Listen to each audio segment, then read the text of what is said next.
This is Fox 29 News at 5. Autism is a troubling developmental disorder that seems to be affecting more children than ever before. Now, researchers are struggling to find a cause, while parents are left to cope with the frustrations. But as Fox 29's Robin Taylor tells us, advances in treatment are now giving parents renewed hope.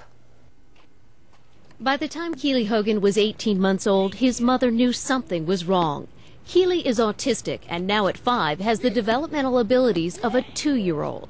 Other children his age, you can ask them questions and they understand, such as go down the hall and turn off the light. If I tell my son that, he doesn't know exactly what you're talking about. Autism is characterized by repetitive behaviors and problems communicating.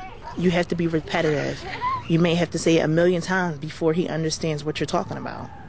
That's got to be frustrating. Yes, it is.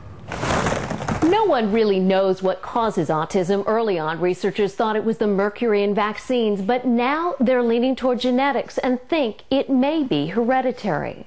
Autism is like snowflakes. Every single autistic individual is different. It may look unorthodox, but playing with shaving cream is helping these children deal with their surroundings, since many autistic children are overly sensitive to sound and touch. If those behaviors are left unchecked as youngsters, they will be very difficult to manage as adults. His first year here was amazing.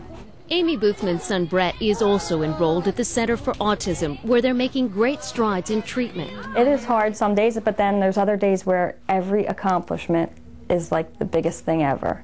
We learn to enjoy Brett for who he is. With patience and hard work, some of these autistic children will be able to lead fairly normal lives. My hope for him is that he can do things that other people can do. I mean, he can get on a bus like everybody else can get on a bus, go to a normal school like everybody else can go to school, go to college even. That's my hope.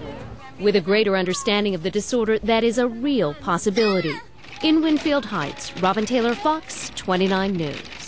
And that is some very good news. In honor of National Autism Awareness Month, this weekend thousands of local bikers are getting together. They're going to rev up their engines at a ride that begins in Ambler, and it's all to raise money for the autistic community.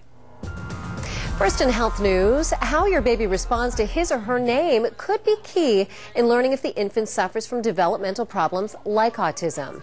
Now, researchers in California found that most babies who did not respond to hearing their names called by their first birthday were later diagnosed with autism.